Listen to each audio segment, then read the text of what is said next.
സ്വർണ്ണക്കൊള്ള കേസിൽ അറസ്റ്റിലായ തന്ത്രി കണ്ഠരര് രാജീവരെ പിന്തുണച്ച് ആർ ശ്രീലേഖ തന്ത്രി 30 വർഷത്തിലേറെയായി അറിയാം, അറിഞ്ഞുകൊണ്ട് അയ്യപ്പന് ദോഷകരമാകുന്ന ഒന്നും ചെയ്യില്ല. കേസിന്റെ പോക്ക് എങ്ങോട്ടാണെന്ന് കണ്ണു തുറന്നു കാണാൻ ഭക്തജനങ്ങളോട് അപേക്ഷിക്കുന്നുവെന്നും ശ്രീലേഖയുടെ ഫേസ്ബുക്ക് പോസ്റ്റ്. അർജുൻ രാജ് നൽകും ഈ വാർത്തയുടെ വിവരങ്ങൾ. അർജുൻ, ഈ പറയുന്നത് ഒരു BJP നേതാവ് മാത്രമല്ല, മുൻ IPS ഉദ്യോഗസ്ഥയാണ്. അവരാണ് വളരെ നിർണായകമായ ഒരു കേസിൽ പ്രതി ചേർക്കപ്പെട്ട ഒരാളെ പിന്തുണച്ചുകൊണ്ട് രംഗത്തെത്തിയിരിക്കുന്നത് പരസ്യമായി. എന്താണ് അവരുടെ ഫേസ് പോസ്റ്റിന്റെ ഉള്ളടക്കം? അരുണ്യ, ഏറ്റവും പ്രധാനപ്പെട്ട വിവരം, ആ പോസ്റ്റ് ഇപ്പോൾ ശ്രീലേഖ പിൻവലിച്ചിട്ടുണ്ട്. അരുണ്യ പറഞ്ഞതുപോലെ തന്നെ മുൻ DGP ആണ്, പോലീസ് ഉദ്യോഗസ്ഥയാണ്. അവർ ഈ നിലവിലുള്ള SIT അന്വേഷണത്തിൽ പോലും സംശയം പ്രകടിപ്പിച്ച് ഉള്ളൊരു നിലപാടാണ് നേരത്തെ എടുത്തിരുന്നത്. അത് പൂർണ്ണമായും തള്ളിക്കൊണ്ടുള്ള ഒരു നിലപാട് BJPയുടെ ഭാഗത്തുനിന്ന് ഉണ്ടായിരുന്നു. അതായത് BJP SIT അന്വേഷണത്തിൽ ഏതെങ്കിലും തരത്തിൽ സംശയം പ്രകടിപ്പിക്കുന്ന സമീപനമല്ല സ്വീകരിച്ചിരുന്നത്. ഇന്ന് വൈകിട്ട് മാധ്യമങ്ങളെ കണ്ട കുമ്മനം രാജശേഖരൻ തന്ത്രിയാണെങ്കിലും മന്ത്രിയാണെങ്കിലും അന്വേഷണം നടക്കട്ടെ, കുറ്റക്കാരാണെങ്കിൽ ശിക്ഷിക്കപ്പെടട്ടെ എന്ന നിലപാടാണ് സ്വീകരിച്ചത്. പക്ഷേ BJPയുടെ ആ നിലപാടിനോട് ചേർന്ന് പോകുന്ന സമീപനമല്ല പോലീസ് ഉദ്യോഗസ്ഥ കൂടിയായിരുന്ന DGPയുടെ പദവി വഹിച്ചിരുന്ന ആർ ശ്രീലേഖ നടത്തിയത്. അവർ പറഞ്ഞത് കഴിഞ്ഞ കുറെ കാലമായി ഈ തന്ത്രിയെ തനിക്ക് അറിയാം, ഏതെങ്കിലും തരത്തിൽ അയ്യപ്പന് ദോഷം ചെയ്യുന്ന നിലപാട് അദ്ദേഹം എടുക്കില്ല എന്നുള്ളതായിരുന്നു ആ ശ്രീലേഖയുടെ പോസ്റ്റ്. ഈ കേസുമായി ബന്ധപ്പെട്ട് SITയെ സംശയം മുന്നിൽ നിർത്തുന്ന സമീപനമായിരുന്നു അവരുടെ ഫേസ്ബുക്ക് പോസ്റ്റിൽ ഉണ്ടായിരുന്നത്. പക്ഷേ ഏതാണ്ട് ഒരു 10 മിനിറ്റ് മാത്രമാണ് ആ ഫേസ്ബുക്ക് പോസ്റ്റിന്റെ സാരാംശം നിലനിന്നത്. അല്പസമയം മുൻപ് അവർ ആ ഫേസ്ബുക്ക് പോസ്റ്റ് ഇപ്പോൾ ഡിലീറ്റ് ചെയ്തിരിക്കുകയാണ്.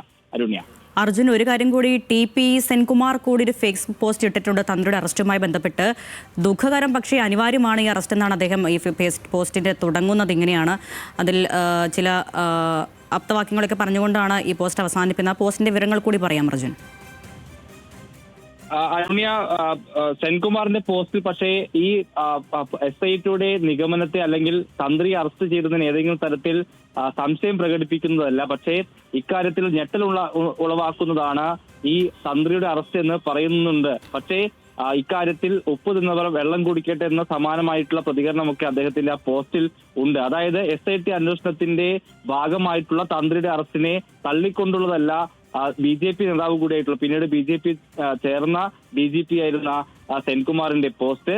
നമുക്ക് അതേ സമയത്ത് സംശയത്തോടെ കാണേണ്ടത് ശ്രീലേഖയുടെ പോസ്റ്റാണെന്ന് പറയേണ്ടി വരും. അവരാണ് ഈ തരത്തിൽ തന്ത്രിയെ പൂർണ്ണമായും പിന്തുണച്ചുകൊണ്ട് അവരെ സംരക്ഷിച്ചുകൊണ്ടുള്ള ഒരു നിലപാട് സ്വീകരിച്ചിരുന്നത്. അത് വൈകിട്ട് BJP നേതാക്കൾ എടുത്ത നിലപാടിന് നേരെ വിപരീതമായിരുന്നു. തന്ത്രിയാണെങ്കിൽ പോലും കുറ്റക്കാരാണെങ്കിൽ അവർ ശിക്ഷിക്കപ്പെടണമെന്ന നിലപാടാണ് BJP സ്വീകരിച്ചിരുന്നത്. പക്ഷേ അതിന് നേരെ വിരുദ്ധമായി തനിക്കറിയാവുന്ന ആളാണ് തന്ത്രി, അദ്ദേഹം ഇത്തരത്തിലൊരു നിലപാടോ അല്ലെങ്കിൽ ഈ തരത്തിലൊരു ഒരു കേസിൽ പെടുകയോ ഏതെങ്കിലും തരത്തിൽ ശബരിമല അയ്യപ്പന്റെ പേരിൽ അഴിമതി നടത്തുകയോ ചെയ്യില്ല എന്ന് സൂചിപ്പിക്കുന്നതായിരുന്നു ശ്രീലേഖയുടെ പോസ്റ്റ്.